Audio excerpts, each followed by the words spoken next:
참 예수님. 네, 오늘 루카복음의 내용이 나오고 있는데요. 요 며칠부터 루카복음 17장의 내용이 쭉 나오고 있는데 화요일 날 루카복음의 내용을 보면 이런 내용입니다. 루카복음 이제 거의 월요일부터 볼까요? 월요일 날 보면 이 회개 죄의 용서를 청하는 일을 용서해 주어야 된다. 라는 내용이 나오고, 화요일 날에는 종이 마땅히 해야 될 일을 해야 된다 라는 내용이 나오고, 그리고 수요일 날에는 이 나병 환자가 치유를 받고 예수님께 돌아와서 감사함을 청하고 또 구원을 받는 내용이 나오고요. 그리고 목요일 날에는 하느님의 나라는 멀리 있는 것이 아니라 바로 우리 가운데 있다 라는 얘기고, 오늘 나오는 루카복음의 얘기는 이 하느님의 나라가 언제 오느냐, 우리가 알지 못하는 때 갑작스럽게 올 것이다 라는 이야기를 해주고 있습니다. 그래서 이 전반적으로 쭉 그 흐름 안에서 주고자 하는 메시지가 무엇인가 살펴보면, 신앙생활을 하는 데 있어서 이 믿음을 가지고 살아가는 데 있어서 내일 해야지.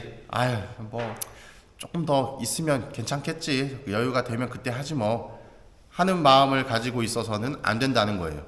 왜냐하면 내가 준비가 되었을 때 뭔가를 해야지 라고 하는 그 순간에 이미 늦은 경우도 있을 수 있다는 겁니다. 내가 지금 당장에 해야만 언제 어느 때에 하느님께서 우리를 심판하실 때가 올지 모르는데, 그때가 됐을 때 내가 준비가 된 상황이다 라는 것을 이야기해주고 있는 거예요. 그래서 오늘의 묵상도 보면 이 탈무드에 나오는 내용을 이렇게 쭉 설명을 해주셨는데 아주 적절한 예가 아닌가 생각이 듭니다. 3명의 친구가 나오고 그 셋 중에 가장 친한 첫 번째 친구는 재산이고, 두 번째 친구는 내 친구와 친지들이고, 셋째 친구는 선행이다. 그래서 내가 힘든 과정 속에서 나랑 같이 가자라고 했을 때 가장 친하다고 생각했던 친구, 첫 번째 친구의 제사는 함께 가지 않고, 둘째 친구는 나의 가장 친한 친구다, 나의 친지들이다라고 생각했던 인물들은 그 앞까지만 가고, 가장 친하지 않다라고 생각했던 세 번째 친구인 선행은 마지막 그 순간까지 함께 간다라는 내용이 오늘의 묵상입니다. 우리 신앙생활도 이와 비슷하지 않나 하는 생각이 들어요.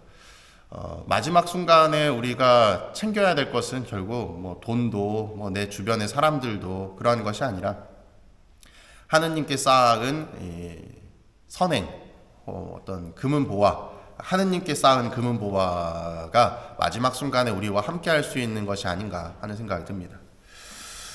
그래서 적당한 또 이야기를 좀 하나 찾았는데, 예전에 봤었던 영상 중에 이런 게 하나가 있었는데 한번 생각해 보시면 좋을 것 같습니다.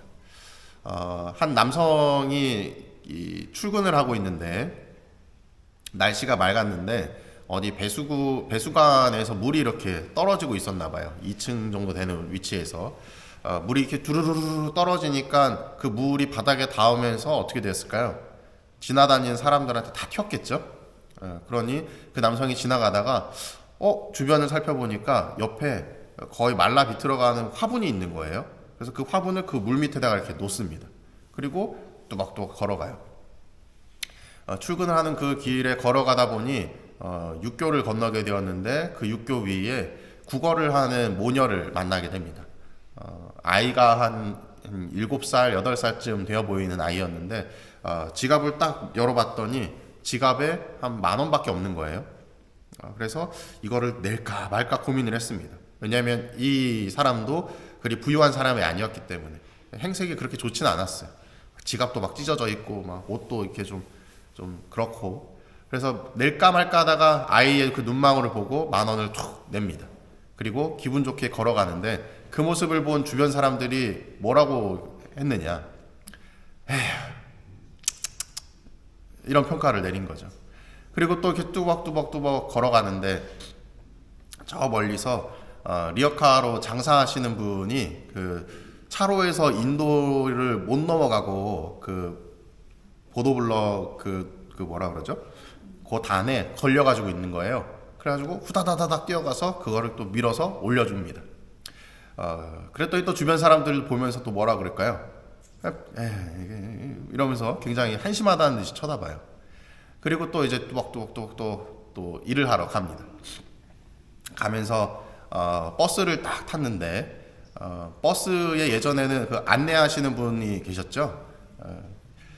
쭉 버스를 타고 가는데 그분이 이제 앉아서 가다가 그 옆을 보니 그 사람이 너무 힘들어 보이는 거예요. 그래서 계속 톡톡 부릅니다.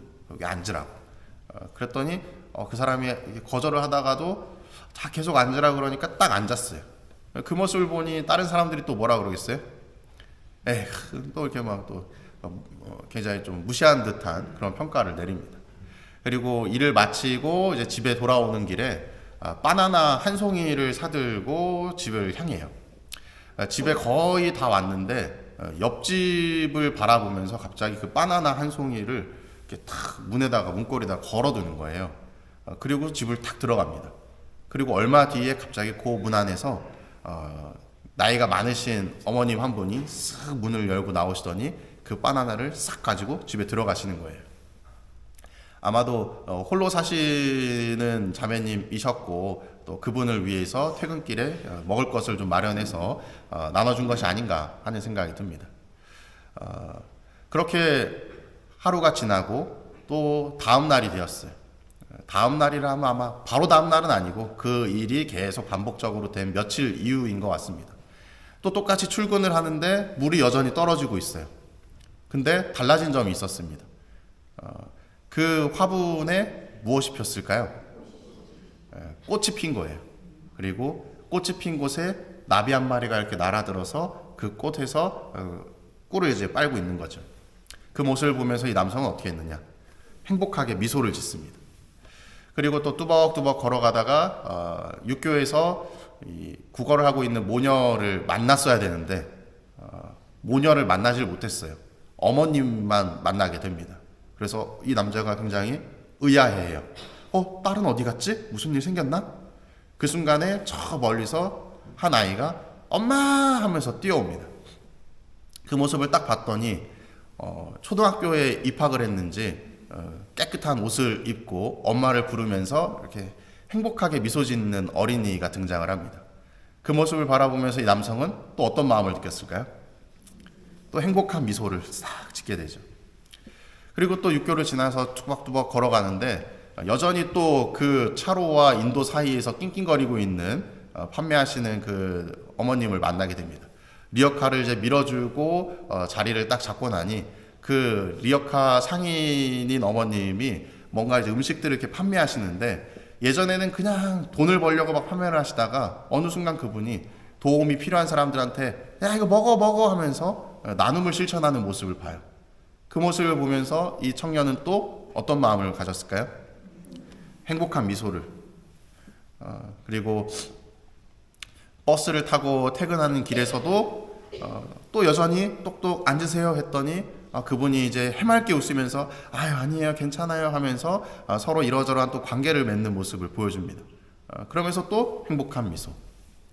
마지막 퇴근길에 그 홀로 지내는 할머니의 집 앞에 이 바나나 한 송이를 이제 탁 걸어드리려고 하는데 갑자기 문이 벌컥 열리는 거죠. 그러면서 그 할머니가 뭘 하셨을까요? 고맙다 그러면서 그 청년을 탁 안아주시는 장면이 나옵니다. 그때 그 청년은 또 어떤 모습을 보였을까요? 행복한 미소가 절로 지어지게 되죠. 영상 내내 처음에 보였던 모습은 그거 해서 뭐하냐 라고 하는 뉘앙스를 계속 풍겼는데 그거 해서 뭐하냐, 그 선행해서 뭐하냐, 좋은 일 해서 뭐하냐, 아무 변화도 없잖아 라고 했었던 그 작은 소소한 행동 하나하나가 쌓이다 보니 결국은 내 주변을 변화시켰다는 겁니다. 그리고 변화시킨 그 일들이 결국에는 누구에게 도움이 되느냐? 바로 나를 행복하게 하는 일이었다. 하느님의 나라는 어디 있을까요? 우리 가운데에 있다라고 이야기를 합니다. 하느님의 나라를 찾으려고 내가 나서게 된다면 찾을 수 없어요. 하지만 내가 있는 곳을 하느님의 나라로 만든다면 내 주변에 바로 내 옆에 하느님께서 함께 하신다는 것이죠. 아무 의미 없다라고 생각하면서 오늘의 묵상에 보면 세 번째 친구인 선행처럼 저 멀리 내버려 두는 것이 아니라 나의 가장 친한 친구로 이 선행을 만든다면 여러분들의 삶도 행복함으로 또 하느님께서 우리를 굽어 살펴주시면서 어여삐 봐주시는 그 행복한 신앙생활로도 이어나갈 수 있지 않을까 생각을 해봅니다.